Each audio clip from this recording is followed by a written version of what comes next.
New Thought Media Network. We are a global broadcast network of positive music, media, and entertainment, inspiring humanity's evolution along the journey of enlightenment and creating a world of love, peace, empowerment, and prosperity for all. New Thought Media Network. Positively inspiring.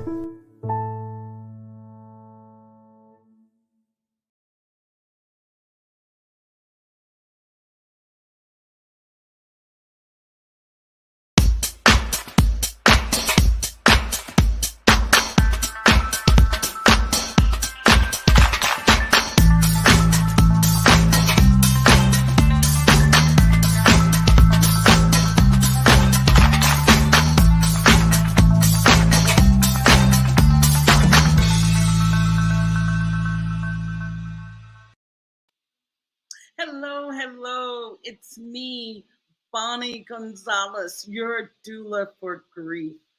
How are you today? I hope you had a spectacular Easter, Passover, if you're in the middle of Ramadan, whatever you're celebrating, I just hope the best for you, and just thank you for joining me. And you all know why I'm here, and if you don't, you're about to find out. I am your doula for grief. I am a registered nurse, a life coach, and a science of mind, religious, spiritual practitioner, all rolled into one. And here to continue our conversations about grief. And just want to say that grief needs to be heard. Grief needs to be validated. That's how the healing begins. And as I've said before, grief is just caused by loss. So many losses that we experience in our lives. So that's what we're doing here today. And I want you to feel free to drop a comment, ask a question.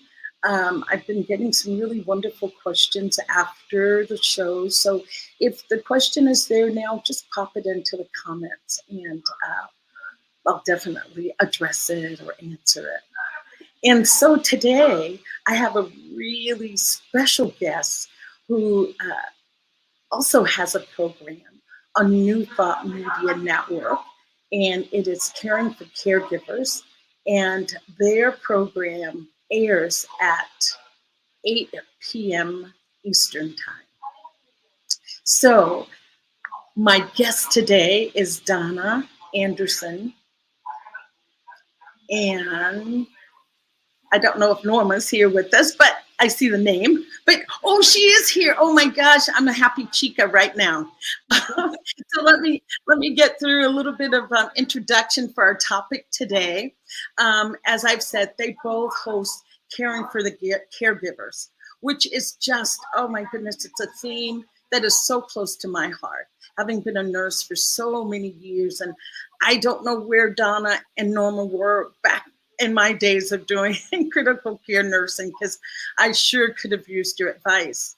But now that I'm not there doing that, I just want to just partner with you to help continue to care for caregivers, and not just in acute care setting, but in the home, at chronic conditions. And that is really, those caregivers are truly isolated. I know, I've done home health, and they are isolated. In the hospital, we have a companionship. We have our peers that we can run to say, oh, what do you think about this? But when you're a caregiver in the home setting, you are it. So I just want to say I'm just so excited to see both of you that it kind of caught me a little bit off guard. So what I was thinking of today, because when we're talking about caring for the caregivers and what caregivers face, not only the care of their patients, but I as a nurse found that there was something called anticipatory grief that was also a part of what I call the caring package, because lots of times people that I cared for had end-stage illnesses or terminal illnesses or end stage. And there would come a day that, yes, they would definitely transition. And leaving that caregiver with the grief of after the death, but not only that, even before the death. So anticipatory grief will be something that we can touch on today, but I really, really want Donna and Norma to share their story as to how they came up with such, oh my gosh, such a valuable service. And Donna, I will take a minute. I'm going to do this. I'm going to take a minute. I will introduce you, and then I'll give you the honor of introducing Norma. And I want to say you both look so beautiful, so tropical. Yeah, we're in our tropical vibes today. Thank you for looking pretty, but you look pretty anyway. So, Donna is a Reiki master, a sound healing practitioner, a registered frontline nurse, not just registered nurse, but frontline nurse, esthetician, an Interfaith Alliance of Divine Love minister. Donna's also a life coach. And Donna and Norma are owners of Your Phoenix is Rising, Inc. And Donna calls herself a possibilitarian. Did I say that correctly? A possibilitarian. I better not say it 3 times fast. Encouraging people to rise from the ashes of their past and into a new experience to live their best life. And they both reside in Ocala, Florida. So thank you so much, and thank you for allowing me to kind of ramble there a little bit with all that. But I'm just super excited. And this is what super excited looks like. So, thank you, Bonnie. I'm going to add too, she's also a science of mind practitioner. Yeah, looks like you both are science of mind practitioners, Norma. Multifaceted. I tell people are always asking us, well, how come you're all of that stuff? And I'm like, because there's so many different parts to a person. Why do I use this one? Yes. You can develop all the parts of me. And right. That's essentially it. And then I came into this experience to meet this amazing person, Norma Anderson. And together we're Andervis. So my last name is Davis and her last name is Anderson, which is the last names given to us from our ex-husbands, and our children have those last names. So we put them together, and that's how we came with Andervis. I saw that. Yes, people see it on the website as well. But Norma is also a Reiki master and a massage therapist. Oh, wow. She's also a practitioner, and we've been on this journey together, what we are observing in healthcare and what we have experienced ourselves as caregivers for our mother who was aging home and lived with us, as well as caring for teenagers, other people's children who came to us and needed our help. We are also been instrumental within our community to just lend our essence to everyone out there in the world, to be that space of love and a soft place to land is what created in our space at our center. And so I feel that the reason why we do this is because we know what it feels like to be there and need the help. And we know what it feels like to feel alone and to want to give of yourself, but then you give so much there. And what the dangers can happen if we are not caring for those who care for those who are vulnerable. And so that's why we started caring for caregivers. We had certain tools that we used that helped us on the line when we were in the front lines of COVID, when we're at the hospital, when we're at the bedside with mom, when we're out there at community events, whatever it is you're doing, when you're caring for someone who is vulnerable, a child, an elder, someone who's sick, you're giving and giving and giving because it's necessary. They can't do it for themselves. But what can you do to then help you not go nuts and completely lose it when you're supposed to be holding for this person who cannot hold for themselves, like a child, for example. Punishment. So that you don't take it out on those that are vulnerable. And so that you can show up and give the gift that you have. You know, I love helping people, and I want to be able to show up and give that gift. And I have to be self-aware. Oh, it's so true. I was going to say, what is that expression? Giving from your excess and not from your deficit. Oh, Definitely. yes. And I attribute it. I attribute that syndrome, as I call it, of the giver, that just being socialized as females, especially in my experience, it was to, oh, Bonnie, if you're thinking about yourself, you're being selfish. You're not thinking about other people. So I really got socialized in that way. And being a caring person, it was easy to start to just give myself away. So I know that you and Norma have this beautiful practice of taking care of others. I know, Donna, you're a nurse, and Norma, massage therapist. What do you two do to take care of Donna and Norma when the lights are off on the camera, on the television, you're out of the hospital, you're out of your spa? What do you do? What do you two do to take care of yourselves? Well, one of the things we do, we started on a retreat in Jamaica that once a year we take, 14, 15 other people with us, and we just go for it. We call it a transformation vacation. Mm-hmm. It's a week that we go, and there are no have tos. We've created an all-inclusive. We don't have to worry about what we're going to eat next. We have a chef there that does all of that. It's right on the water, and it has that also has this Amazon-like cottages, scattered out, and it's just a place to just go and be. Yoga meditation room. It's just a perfect place for us and a lot of like-minded people. And for a full week, we go and just get pampered, be taken care of. Things that bring us joy. We do stand back, we do yoga, we do karaoke, just the things that fun, So that's one of the things that we do. Yes. Major scale. And on a small scale, all the things that we share with people on caring for caregivers is stuff that we do.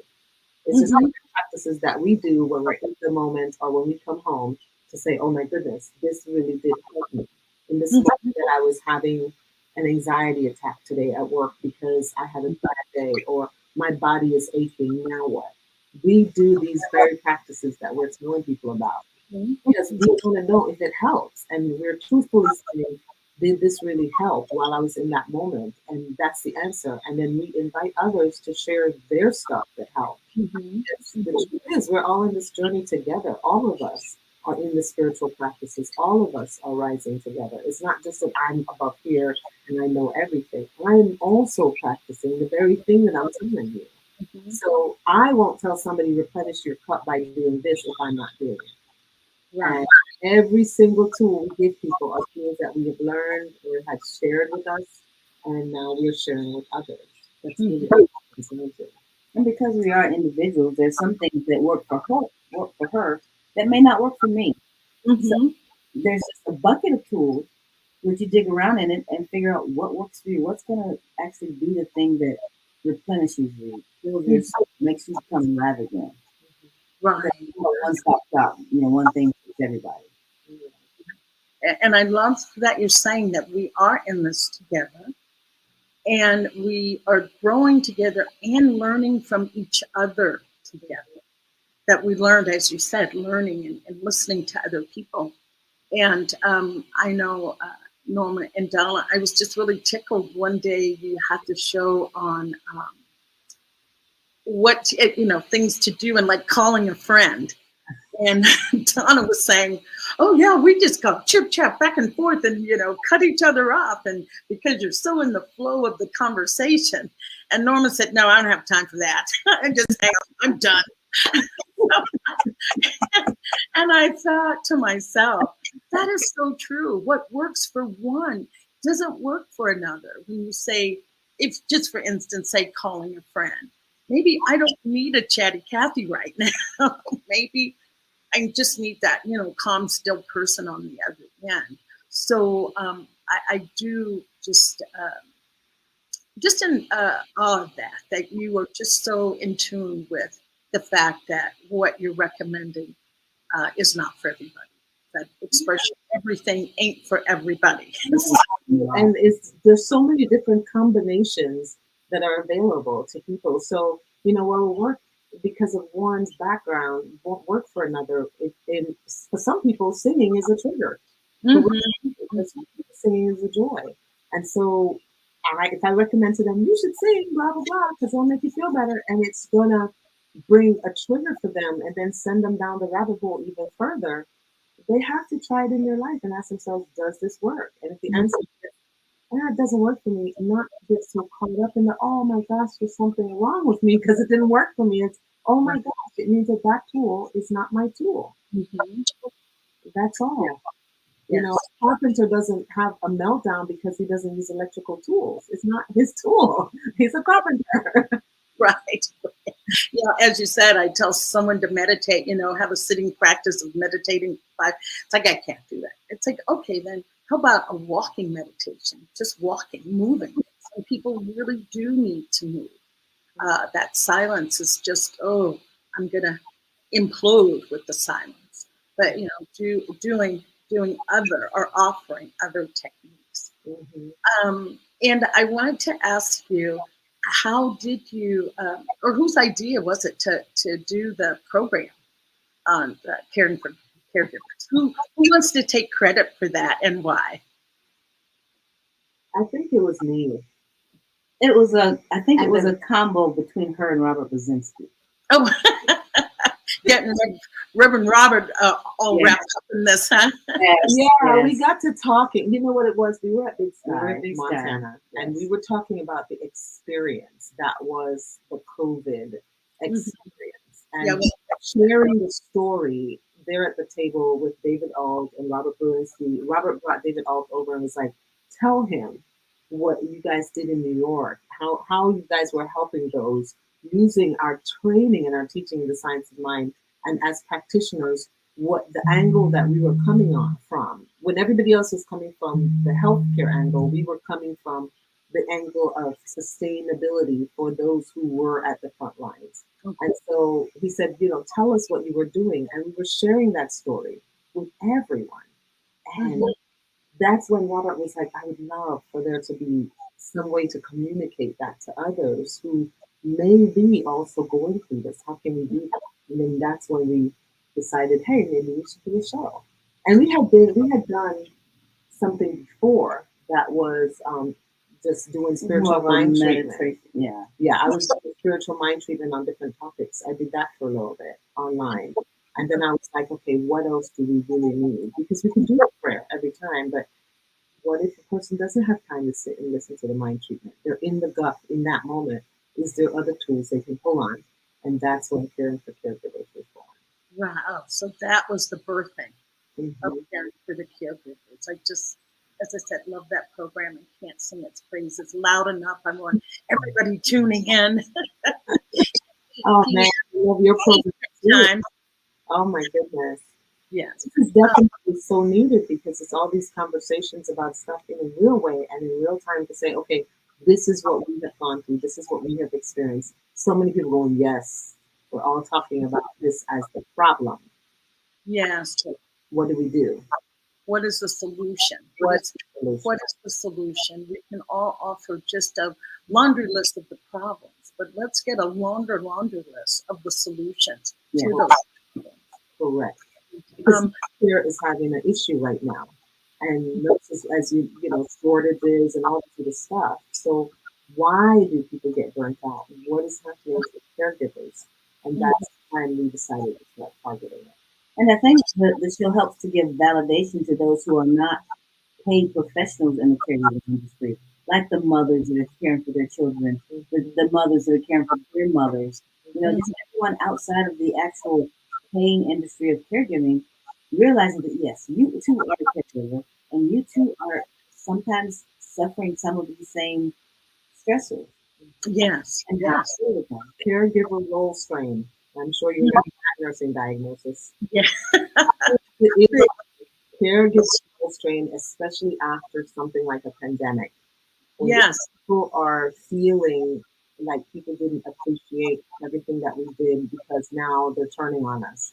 Now there's all this stuff happening within our healthcare field and also within families who are trapped at home with dementia parents or children with ADHD or whatever they had to show up with and give it themselves at a time when they were locked in with it. Now what? And we still show up. It's not like these people are doing any work. Children are being born, old people are getting older. It's not going to change. How can we then combat this thing in a different way while still using the modality and the system that is the healthcare? Mm-hmm. Wow, Donna, you've touched on so many things, and it's up to me as the facilitator now to keep things, on track, trying to follow some ideas. But you just have such wonderful and deep, thoughts and expressions and feelings around things. There was one thing you talked about, saying the non-professional caregiver. The non-professional caregiver, you're right, gets lost or doesn't always get the respect that they have earned. There were times, because I was a single parent with 4 kids and working, sometimes I felt like a double caregiver coming home to take care of my family. Right. And, we don't get a check beside that for that. That's just a given. So I love that you have embraced put all of us under the umbrella of caregivers, the non-professional, the semi-professional, and the professional. So thank you for recognizing that. I'm trying to think, I want to just acknowledge a couple people that have come on. Deb Loves, I saw that she had some comments there. I just want to give her some love. I know that she loves both of you, and I think she loves me too. Yes. And she's got the right name. So we got our buddy Wayne out there, and Deb is talking about, I think I saw a comment that dancing is a meditation, because if she sits down, it's a bit rough for her to be silent. Dancing is a meditation for me because the sit down is a bit rough. Yeah. And yes, there's something about music that can just alter your consciousness in just a second of hearing a few beats of a song. So thank you. So now I just want to back up to Donna, and I know that Norma was with you during this whole period of the pandemic. Do you want to share your thoughts around that now that you have some distance, or just sharing what transpired for you during the pandemic? And then we can talk about seeing it from a distance, if there really is a distance from it. I'm not sure. So if you don't mind. So with the pandemic, and just going back to that anticipatory grief that you're talking about, in walking into that, I had never experienced death at that level. Where so many patients were leaving the planet so quickly that we just couldn't get in front of it. No matter what we tried everything. It just wouldn't stick. We were losing these patients. As a med-surg nurse, usually, because I don't work ICU, I don't usually have people that are passing that quickly. Oh, I see. Very rare. When I think at that point in my 8 years of being a nurse, I've had one patient expire on me. So I did not have the experience of patients leaving, like having to close them and, oh my God, time of death. Oh my God, time of death. So it was that feeling of trying to get in front of this thing, like the grief was coming in such a big wave. Yeah. Hitting us, not just us, like, oh, I lost another one. That feeling of run over here. Like it was a whole team of people that each person were trying to bring back. It's this feeling of, I anticipate that they're going to pass away, but I can do nothing about it. And the feeling of grasping at straws the whole time. And to do that every single patient, that you almost don't have time to grieve losing the patient. So you take on the grief and you take on the grief. And then, of course, you have an entire world that's screaming at you, going, we want to see our family, we want to see our family, and you're standing between me and my family. So now I'm speaking to the anticipatory grief of the family, who's now, because you're the one getting the message back and forth. And then you have the hospital administration going, Oh, what's happening, and this is the rules, and this is how you charge, and da da da da da. I mean, go go go go go. And after a while, you feel like a machine. mhm. Your self shuts down, and you just task. And it's almost like your humanity shuts down. And then you get home and you're like, wait a minute, I'm now in PTSD because I didn't feel it today. Mhm. I just kind of shoved it and shoved it and shoved it. All Mhm. the while being afraid for your own family and your own, oh my gosh, what if I never, because I was a traveler in New York. What if I catch this thing and I end up in one of these New York hospitals that I'm working in and never Yeah. be alive?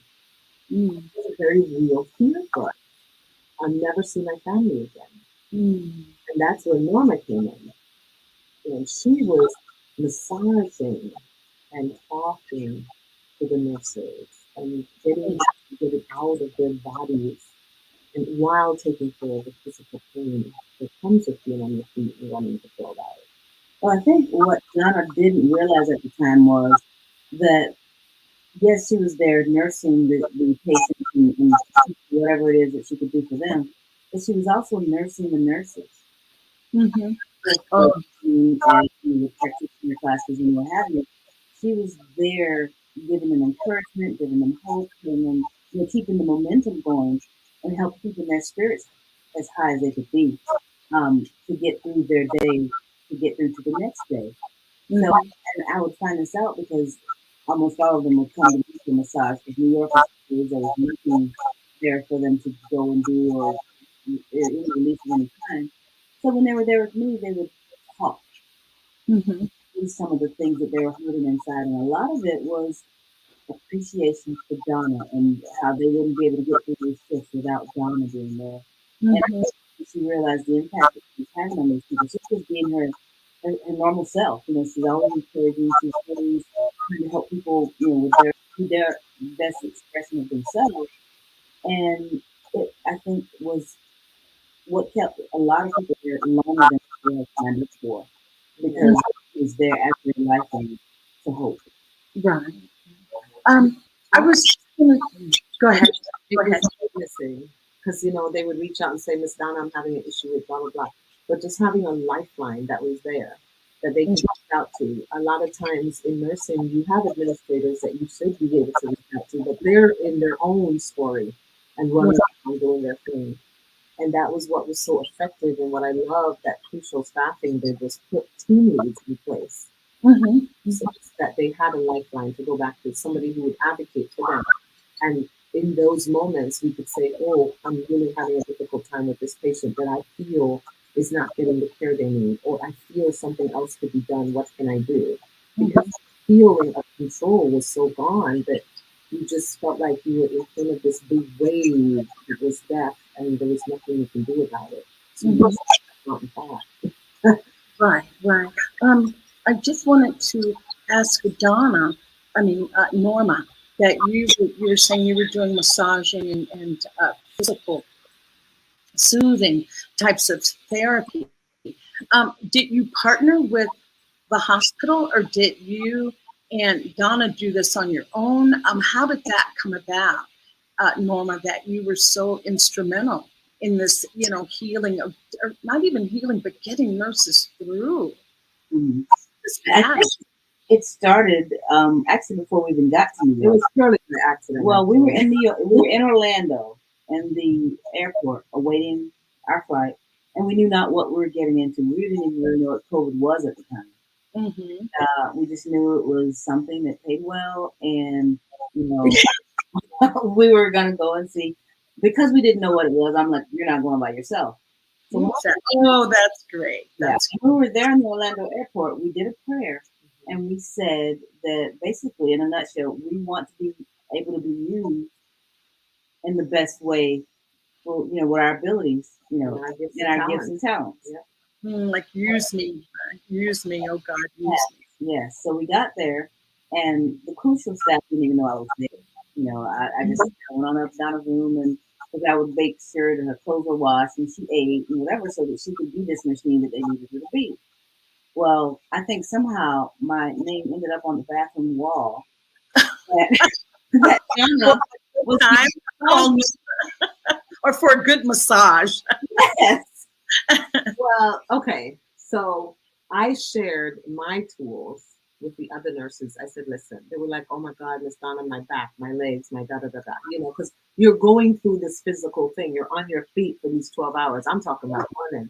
And so a lot of the nurses wanted to stay because the money was going to help them in their own lives with their own families. That was the first thing. The second thing was we were here to flatten the curve. That was like a big thing, flatten the curve, flatten the curve. So when I told them, listen, I suffer from back pain too, and my wife came along with me. When we first got there, it was not against the rule. Like nobody said, don't bring a partner with you. It wasn't part of the thing. So she came along. And because I stayed, she stayed. And nobody ever said your partner has to leave. So she stayed. And she was, I think she told one person she was getting massages. and then that one person told somebody else, oh my God, my back was killing me yesterday. And when people are in pain and they have something that helps, don't tell nobody, but maybe she can help you. We know that you have this injury from blah, blah, blah. Maybe we can help. Or we know your feet are hurting from blah, blah, blah. You don't want to go home. Let me help. And so we started helping each other within that matrix that was happening there. And of course, Crucial had their own stuff that they put in place too. They didn't have a massage therapist, but they had like counselors and things like that. So we just kind of helped each other, essentially, helping each other and, talking with each other and connecting and getting through this together. And as a community, as a nursing community, we did that. If we knew of something that was going to help somebody, we plugged into it. And that was how she ended up being. I mean, it was night shift and day shift. Yeah, so day shift would tell night shift. I'm like, you guys. Wow. You're supposed to be here. But nobody said anything, so we just kind of left it in. But there's no coincidences, because I know, because I've been a traveler and worked with travelers, and normally there is no one that can come with you, normally. And so, Norma, you have the right name, Norma. Yeah, because it wasn't, and it was the first time of any of us were dealing with this pandemic thing that nobody came out and said, hey, by the way, if you're coming, you can't bring your partner. So there were other partners there, and some were asked to leave because of, how they were, they were not. They were doing the butting heads and because they're under stressful times. Those are stressful conditions, and your normal relationship flow is totally disrupted. So yes, I can see that tension and friction and working long shift. And I want to just address this too. Nurses working in the hospital during this pandemic, taking care of everybody, but not being allowed to deal with their own fears. Did you find that? Did you find that there were a lot of nurses in fear of their own? Some left because of it. The original contract. Right. I can't do this. And of course the Black Lives Matter movement started at the same time that we were there. So there were marches happening. And of us that were trying to flatten this curve, and now we got people out there marching. Congregating. Like, please don't congregate. So there was also that fear. And then there was fear of, but I need to do something too. So that also came up. Some nurses did march. In the middle of all of that. And then there were those who had their families going through stuff. Like our mother was in hospice and left the planet. My sister and her sister. And we would come home. And there was fear around, do I come home and be with my family and completely shut that off and not able to make the money or help anybody anymore? And endanger them in the process. And endanger them. Or stay where I am. Yes, to come home to your family. Yes, exposing them to what you've been exposed to. Yeah. Exactly. Going to keep them safe. And there's a lot of people who dealt with that. That they were like, oh my God, my family needs me, but I can't go around my kids for 2 weeks. I have to be on quarantine. I can't be at home. Yes, there's a great concern for family. I was doing home health at that time. And I know, coming home, going in the garage, changing clothes, and, carrying that kind of extra stress of not wanting to infect your family. That was a good thing. And I want to ask this question because that, what you guys were doing was the equivalent of being in a war zone. Let's just put it that way, in a war zone. And so many people suffer, post-traumatic stress syndrome. So I want to ask you, how did your spiritual practice play into this? Or just tell me how you thought your spiritual practice played into this, or if it didn't. My spiritual practice was a huge, huge part to play in this. Because had I not seen this, in Science of Mind, we say it's all God. And it's hard to say it's all God when you're in the middle of the war zone and watching this unfold. And you're thinking, how is this God? I didn't ask how. I just saw it as an experience. And I remember having this conversation with one of the nurses because she lost a family member to COVID. And she said her family wanted her to somehow, pull whatever she could pull, not that we have any power at all, but that her family wanted her to come home and demand that they are able to see him while he was transitioning. And I said, it's not possible. And you cannot change that rule or law for anyone. And to get her to understand it, she said, but he's leaving 2 small kids behind. And I remember it dropped into my spirit to say this to her, that you're thinking of him as a victim. Your family leader is being added to the count.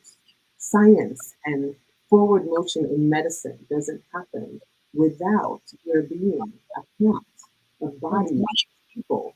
And your family member has added to that thing that is going to now drive science and research to make the world better for his children and children and children. And so because of his sacrifice, his children can now walk in a world that's a little safer. That is how you treat their father. You don't go, oh, he's a victim, he's a COVID. No, he's a warrior, and his life was given for these advancements in research, for this, so that we could stop this, so that they may live. And that's how you talk to them. Father. And that's how I looked at it, because I saw it as all God. And everything is happening in motion, and everything is happening for a reason.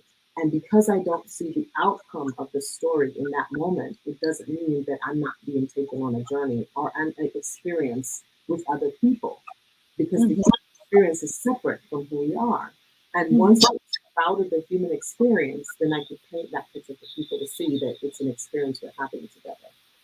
Yes. And I just had a little feedback. I don't know what that was, but I was going to say, I know that you were saying that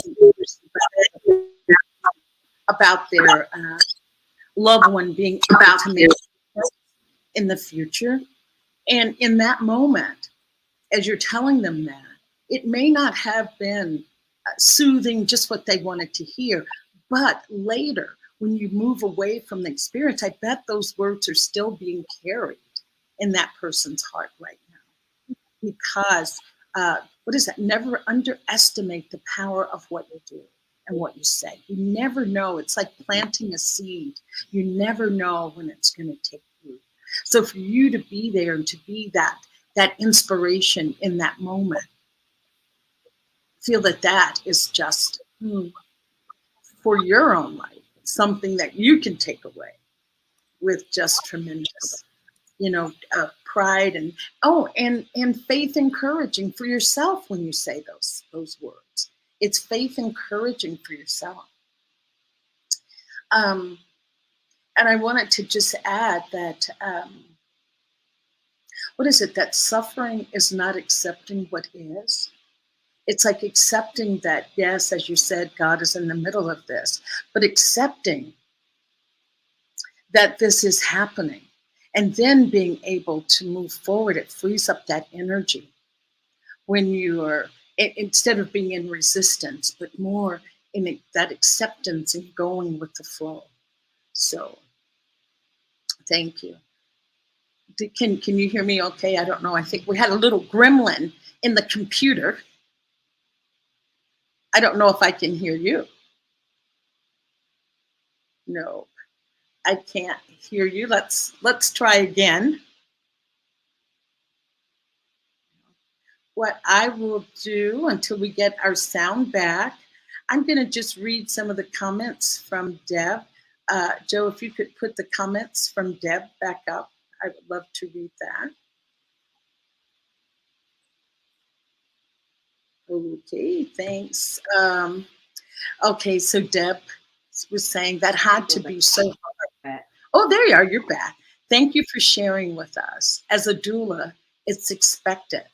But as a nurse, not knowing, that had to be hard. And even doulas, nurses, we still are human, and we still have the same emotions and feelings and levels of concern that everybody else does. And we just, that's if Donna and Norma are back to hearing me and I can hear you. Oh, I don't know. Over there. Okay. So I was just reading Deb's comment about that had to be hard on you, on both of you. Wow, I'm thinking, if Norma, you're there, how was it for you to watch your significant other go through this? What was your feelings along as this was going on? Okay. Maybe it's just a internet issue, maybe. And Wayne is here. He's feeling a little overstimulated, but he's shining his light. And thank you, Wayne, for being here. And thanks for everybody's patience. It looks like we're just having a little technical difficulty right now. I did want to ask Donna and Norma, when we get them back, to share with us a little bit about her mother, Donna's mother's experience, who was on hospice during this time. No. Wow. All right. It looks like we're just frozen here. So, Joe, maybe we'll just have a commercial break for now, and then we'll come back with Donna and Norma, the facilitators and host of Caring for the Caregivers.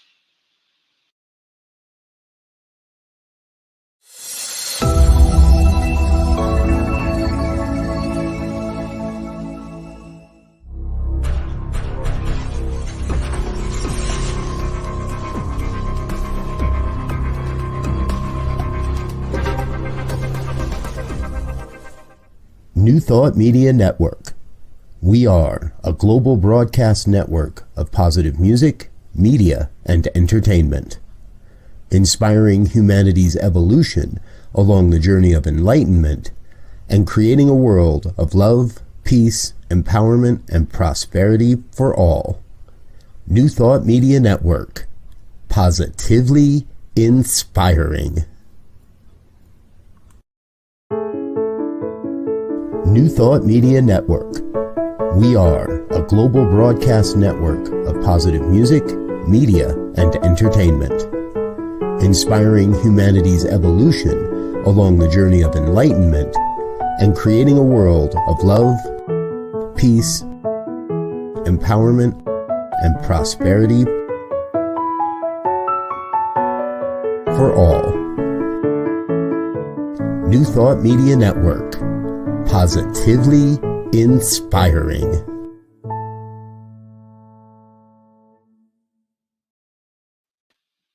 All righty. Hello. Welcome back. Hi. I think welcome back, Donna and Norma. Thank you so much. We are on with Donna and Norma, who have a program here on New Thought Media Network at 8 p.m. Eastern Time. The title of their show is Caring for the Caregivers, and they're just doing tremendous good work in the world, not just here on New Thought, but even in their own personal lives, just doing tremendous, wonderful work. And I just want you to know, I want you both to know that I really do appreciate what you're doing, and you're inspiring me to be a better taker care of a caregiver.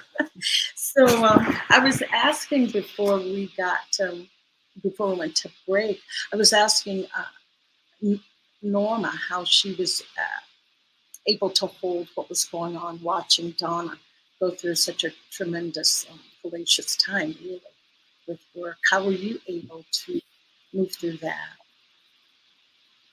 Well, I was monitoring her pretty closely daily, not just her health, but her mental acuity, because a lot of times people will show you things without actually showing you things. But we had a very rigorous practice of when she got home from the bus that would take her to the hospital, she practically undressed in the hallway, put all her clothes into a garbage bag, Mm-hmm. and we get them to the cleaners and get them all taken care of that way.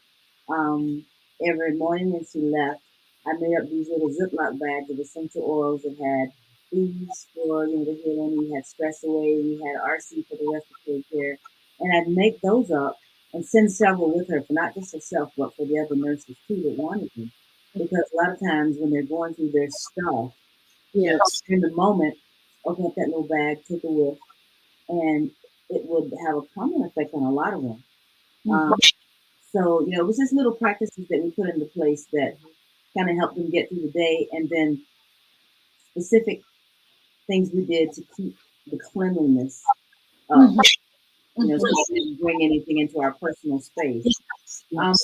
To comment on something you said earlier about, saying things that you might not even be aware of that's helping people. Donna, when we said we wanted to be used, use me. That's what we said in that airport.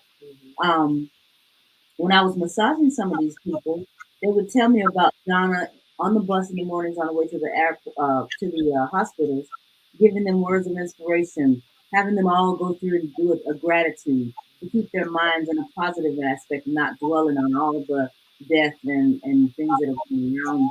And that really helped a lot of them. Donna didn't even realize, she was again just doing her normally inspirational self, and it really helped people get through their shift.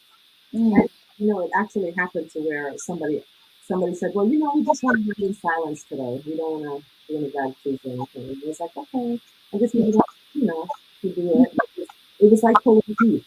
You say anybody grateful for anything, it would be like crickets. And I was like, okay. But yeah, well, this is what I'm grateful for. And a couple of people occasionally would join in. But for the most part, we had a bus full of people and nobody would want to engage. And so I had like maybe 3 days of not doing it. And then I got a message from someone that said, do you not love us anymore? Oh, it's my information.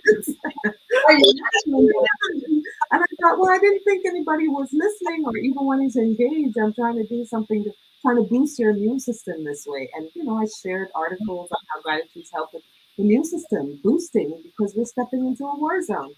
Right. And just like, and they're like, Miss Donna, without those, we don't continue. Our day just it starts out crazy. And I was like, okay, I guess I could go back to doing a little bit of something, Yeah.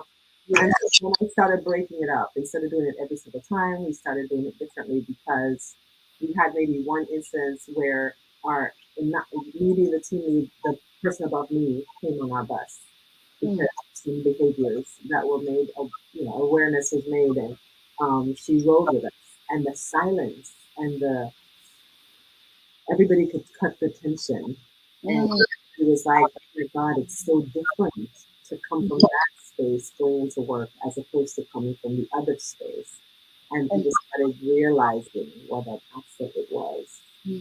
They could see the difference. They had to be allowed to experience the other part to be able to appreciate that, wow, someone's offering me another perspective.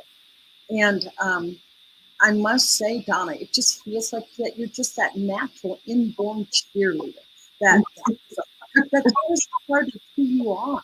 And just accepting that, because that was a gift in the middle of this, I'll just say war zone again, because that's the only thing that I can think it must have been through. It felt like a war zone. And that's how we balance people, because she's very much the cheerleader to keep you engaged, and I'm the grounder.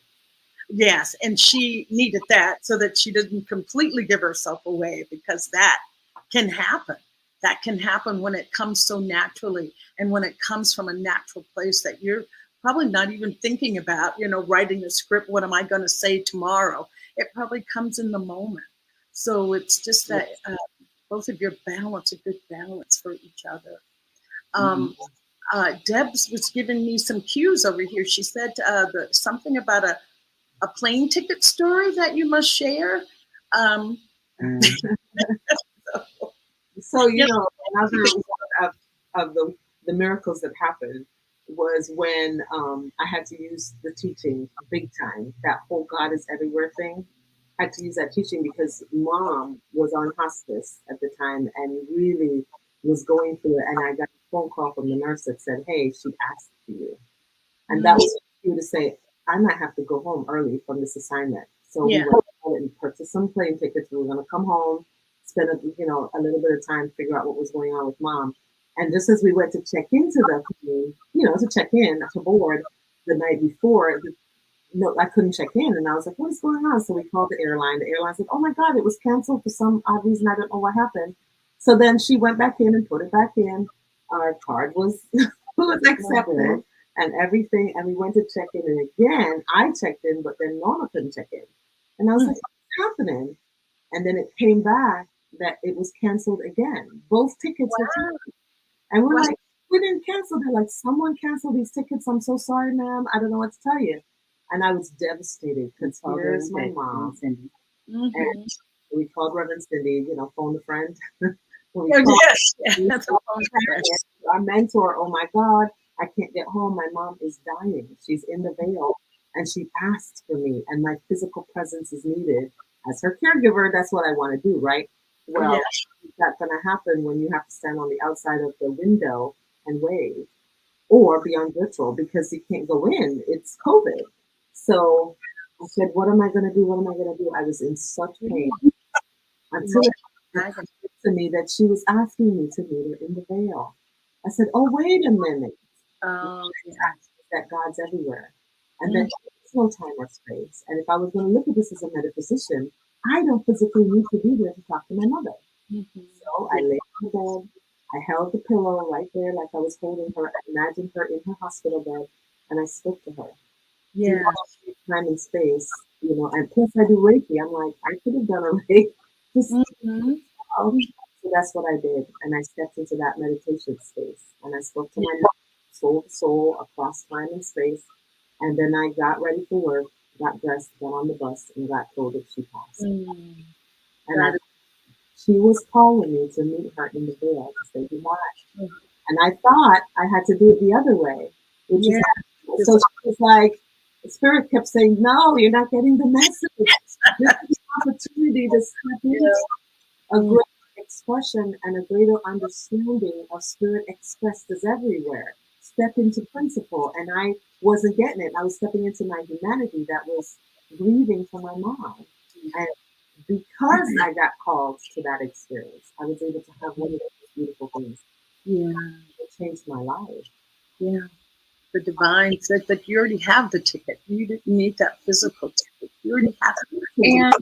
And that's a reminder that we have it in every situation, everything that we encounter, seeing that way, we have the ticket. But looking back, you can see it. But when you're in it, and the grief is upon you, and you're feeling the heaviness that is, the pain of carrying, you're thinking that this is how I need to do it because that was the old way. But now I was being called to a new way and to use principle in our teaching. And it gave me a sense of closure with my mother. And now the relationship I have, before I had to be the mom because she had dementia, I had to care for her. My mother is in the Great Mother, and she gets to be my mom in every tree and every sunset. I feel her energy, and I can recognize it because I have this awareness of spirit everywhere. I love the teaching so much. Yeah. And it sounds like, I know, as you were saying, in the moment, it feels overwhelming. But now look at the richness and how many people you've been able to share this with. Yes. Because of the way it happened. If you'd gone on the plane, got home and been with mom and just loving her up there, but you got to love her up in a bigger, fuller, a wholeness way. And to share that with us. And she taught me that. And she called me to that experience so that I could learn that and to get a full feeling of the essence that is God. I got a chance to feel it and to allow myself to be aware of it. I'm always in it, but was I aware? And in that moment, she gave me that gift of the awareness of the divine presence that is everywhere because she was in the veil. Mm-hmm.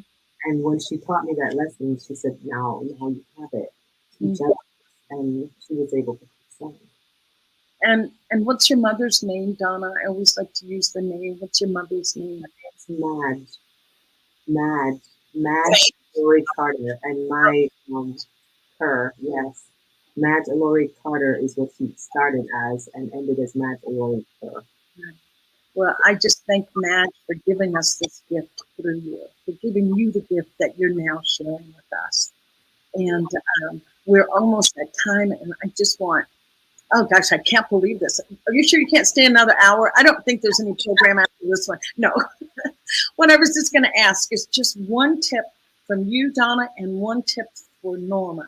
One tip for caregivers. One thing that you would say is a takeaway from this program today as a caregiver. One tip that you'd like to share. My one tip, honestly, is just recognizing that you're not a machine. You're a human being with human needs, and you have to recognize that you cannot do all of it. Yes. You have to do it, because if not, you will deplete, and it's dangerous. And if you're not there, who's going to care for the person that you're trying to care for? Thank you. Thank you. Norma? For me, I'd say, yes, sure up your arsenal, your tool bag, with any tool that you think might help you when you're in said stressful situations. But the main one is to have that friend, that phone friend, someone that can call you and maybe even just remind you of your power, remind you of your strength, remind you of your tool. Because you may not think of the things that, like Donna, with the whole, meeting her mom in the void, in the veil. She knew how to do that, but she had to be reminded. So have that friend that's close and can bring you back to principle. A mentor that works and knows the truth and sees you and able to do it. And thank you both. And I would like to add just one tool that I find. Take 10 minutes in the morning for yourself.